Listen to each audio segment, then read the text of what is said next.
Hola, ¿cómo están? Espero que bien. Hoy volvemos con otro vídeo persona. Sí, vídeo acerca de una persona, y hoy hablaremos de Constantino, el emperador romano, que fue de mucha ayuda para el imperio, y el supuesto primer emperador cristiano, entre comillas, pero no estaré solo, como siempre, estaré con alguien especial y de paso es una mujer, claro, ¿a poco no incluyo a las mujeres? Pero bueno, empecemos. Miriam, ven, preséntate por favor.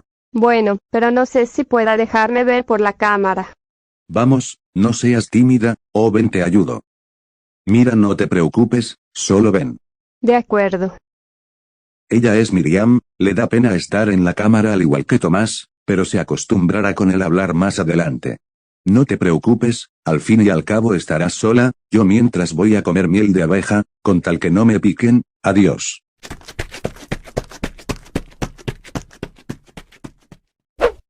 Bueno, como dijo Baren, mi nombre es Miriam, aunque no me gusta estar en la cámara, pero aún así intento enfrentar mi temor al menos, pero bueno, con el pasar del tiempo podré familiarizarme con el hablar. Bueno, entonces entremos en materia. Constantino era de Naissus, Serbia, nació en el año 272 posiblemente por los historiadores, el 27 de febrero, era hijo de Constancio Cloro, y de su concubina Helena que era de Bitinia, Turquía, pese a que se puede saber que alguna parte de la infancia de Constantino la pasó en los campamentos militares con su padre Constancio, más bien fue criado en el palacio de Diocleciano, emperador y uno de los Augusto, y emperador y creador de la tetrarquía, pero Constantino, siendo testigo de las persecuciones contra los cristianos en aquel tiempo, Constantino por sí no profesaba una supuesta religión, o más bien familiarizado por una. Hacía expediciones con Diocleciano, y en aquel tiempo existía un gobierno llamado la Tetrarquía, que otro vídeo hablaremos de eso. El caso es que Diocleciano y Maximiano ya eran mayores de edad. El padre de Constantino, Constancio, fue Augusto de Occidente, un cargo más alto que el de César. Constantino estuvo en contacto con los cristianos de la corte en Nicodemia, también era testigo de las persecuciones de los cristianos, decretada por Diocleciano en el 303 después de Cristo, pero la tetrarquía impedía que las familias dinásticas de los emperadores subieran al poder a menos de que fuera un César. Esto trajo guerras civiles. Constancio quería nombrar a su hijo Constantino César, pero Galerio le integraba mucho que esto fuera posible, así que evitó que el nombramiento se diera a Constantino. En cuanto a lo de la tetrarquía, que fue la segunda tetrarquía, que en el cual pertenecía Constancio, Valerio y Galerio, quienes eran de la tetrarquía del segundo período, seguíamos con lo de Constantino, por si no se le permitió ser César, pero con permiso de Galerio pudo ir a Britania a encontrarse con su padre Constancio, pero tras la muerte de Constancio en el 306, padre de Constantino, pero las tropas de Constantino le proclamaron a Augusto, mismo lugar donde había muerto su padre, que en el cual la ciudad era York, en Evocarum. Pero Galerio no se lo permitió, y no dejó que fuera Augusto, pero Galerio le permitió ser César y administrar las provincias de Galia, Hispania y Britania. Galerio lo hizo no por su padre difunto, sino por él mismo, si se podría decir así, mientras que Severo era nombrado Augusto. Hola, ya volví, solo estaba comiendo miel, y de paso traje un pedazo extra del panal. Bueno, creo que ya conocieron a Miriam, y creo que les explico el tema, así que sigo con la otra parte del resumen. Gracias Miriam por estar aquí, y por haber dado la otra parte del resumen. Bueno, no sería en realidad un adiós, jeje. De acuerdo, Baren, adiós, y adiós a ustedes. Bueno, sigamos con el tema que empezó Miriam, pues como sabemos, o como dijo Miriam, Constantino se le puso a administrar las provincias de su padre Constancio, Galia, Hispania y Britania, por cargo de César, por permiso de Galerio, pero Maximiano, antes Augusto, volvió a la escena de política y de ser emperador, y Fausta, hija de Maximiano, se contrajo matrimonio con Constantino, en el 307, el 31 de marzo. En el año 308, Diocleciano, Maximiano y Galerio se reunieron en la conferencia de Carnuntum, junto con Constantino y Maximino Daia. ¿Y qué fue esa conferencia? Pues fue una conferencia de carácter político, que se llevó al cabo el día 11 de noviembre, en la provincia de Panonia Prima, que es la actual Austria. Fue una conferencia que se discutió sobre el orden, o para tener orden el caos político que se producía en el imperio, y no solo eso, sino que se desposeyó el cargo de Augusto a Constantino y Maximino Daia, y cambiárselo por el cargo de César. Pero estos dos pibes se negaron. Con tan solo dársele el cargo de César en vez de ser el de Augusto, al final se les concedió el título de Augusto por el otro Augusto, Galerio, y ahora habían 4 Augustos en el imperio. Pero Maximiano, volviendo otra vez a la vida política, corrió el rumor de... Bueno, véanlo por ustedes mismos. Oigan soquetes, les voy avisando de que el tonto de Constantino se murió, por combatir a los desgraciados francos en el Rin, qué débil, jajaja. ¿Me llamaste Maximiano? Muchachos, nos mintió este tipo, nuestra lealtad está en Constantino hacia Maximiano. Pues encuéntrenme boludos, y que su lealtad está en este torpe, pero no me dejaré entregar, con permisito dijo Monchito y se va. Conclusión, Maximiano se suicida en Marsella, Francia, y Magencio derrotó la rebelión que había en el norte África, y se adueñó de aquella provincia. Y Constantino invadió la parte de Magencio, o sea Italia, con el fin de tener el control del occidente, con lo cual le faltaba a Italia para unir las otras provincias que él tenía, y por cierto, este era un gran rival de Constantino, y también era el hijo del suicida, difunto y emperador Maximiano. Magencio fue humillado en 2 ocasiones por Constantino, en la batalla de Verona, quienes participaron en la batalla fue Constantino y sus hombres, y un general de Magencio, que antes había servido a otros emperadores difuntos. El nombre de este general era Ruricio Pompeyano, quien terminó muerto en aquel combate de Verona, y la segunda ocasión quien Magencio fue humillado fue en la batalla de Turín, quien también Constantino salió vencedor en la batalla.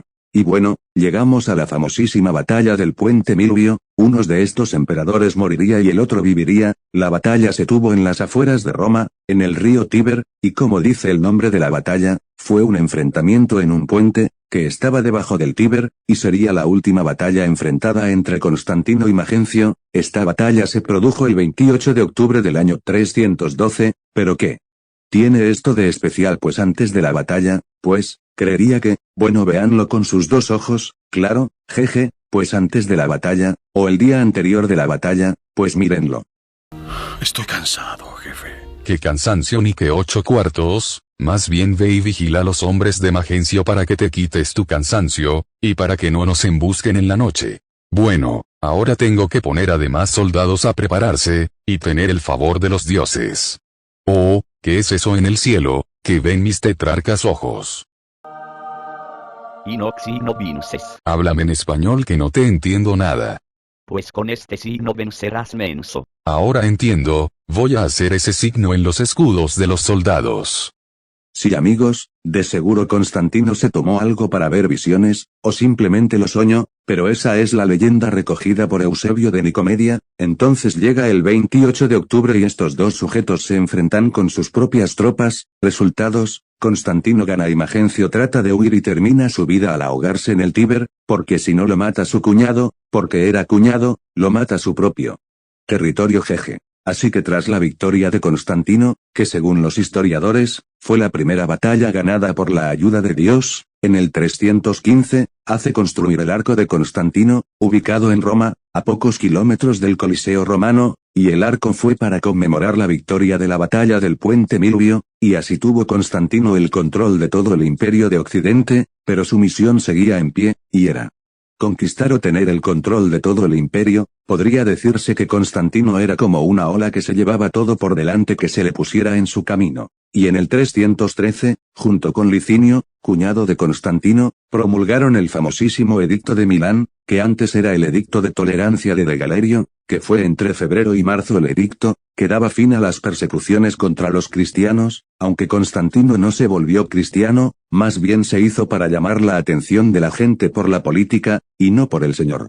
Pero un año después estos 2 hombres tuvieron una relación hostil, ya que uno era vencedor en las batallas de Cibales y Adrianópolis, y Licinio tuvo que firmar un tratado de paz en el cual se le permitió conservar las partes de Asia, Egipto y Tracia, y de paso Licinio tuvo que entregarle la mayor parte de las posesiones a su rival. En el 315 Constantino se invistió el consulado junto con su colega Licinio. Estos 2 pibes lucharon contra los godos y sarmatas en la frontera, ese mismo año. Así fue como estos 2 compás se colaborarían casi una década. En el 317 proclamó a sus hijos Cesares a Crispo, hijo de su antigua esposa, Minervina, su otro hijo, Constantino, y a Licinio, sobrino de Constantino e hijo de Licinio, que era Augusto de Oriente, pero abruptamente terminó esta relación en el 323.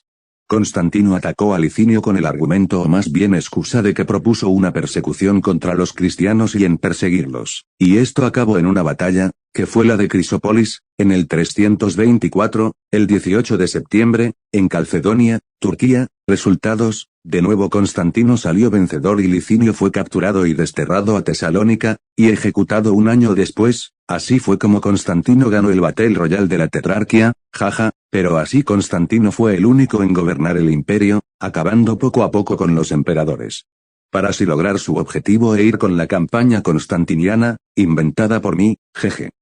Y al año siguiente hizo el concilio de Nicea, donde se prolongaría la divinidad de Dios, Jesús y el Espíritu Santo. También se condenó el arrianismo, hecho por Arrio, y aquí fue el lugar donde Artemisa sería reconocida como la Virgen María, y también empezaría la construcción de Constantinopla en la ciudad de Bizancio. Constantino le daría el nombramiento de Augusta a su madre Helena, que aún seguía viva, y también hubo el descubrimiento de Helena del lugar donde fue la muerte de Jesucristo, pero en el 326 hubo dos hipótesis de la muerte de Crispo, hijo de Constantino, y de Fausta, esposa de Constantino. La primera fue que Fausta había persuadido a su cónyuge de asesinar a Crispo por causa de conspiración contra él, así que lo mató, y la segunda hipótesis es que los dos tenían una relación incesta, y sabiendo esto Constantino, los mandaría a matar ambos. Bueno, entonces Constantino en el 330 había inaugurado la ciudad de Constantinopla, la nueva capital del Imperio Romano, y en el 333 fue de campaña hacia los godos y derrotándolos. Constantino siguió con el trauma de la muerte de su hijo, pues, creo que no. ¿Por qué maté a mi hijo? Por culpa de esa Fausta, maté a mi hijo, y eso que fue a de 6 años y una lucha contra esos mensos godos. ¿Por qué? ¿Por qué Constantino?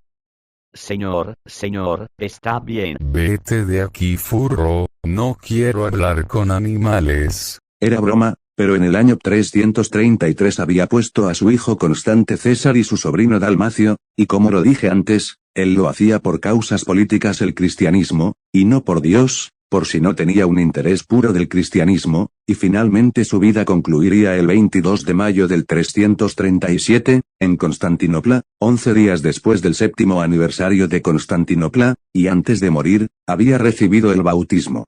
Antes de que fallería, y bueno, eso fue en sí la historia de Constantino. ¿Qué conclusiones podemos sacar? Pues que Constantino por si no se convirtió al cristianismo, ni nació de nuevo según la palabra, porque si este sujeto fue cristiano, entonces saquemos la Biblia. En la carta de Santiago capítulo 2 dice que la fe sin obras es muerta, y vemos las obras de Constantino por la historia, y su interés no era por una comunión con Dios, ya que su interés para ello era político, y no por Dios. Pero sí ayudó a acabar con las persecuciones de los cristianos en el 313, que empezaron con Nerón en el 64, hasta en el 313 por Constantino, por si fueron 249 años de persecución, pero sí ayudó para dar inicio al catolicismo, y aunque no sea el fundador, sí ayudó por mucho para iniciarla. Se puede decir que fue uno de los iniciadores del catolicismo romano. Y bueno, esto fue todo por hoy. Nos veremos pronto en otro episodio o resumen de historia. Denle like y suscríbanse. Adiós, y adiós de parte de Miriam, que por cierto se fue. Hasta la próxima, Dios los bendiga.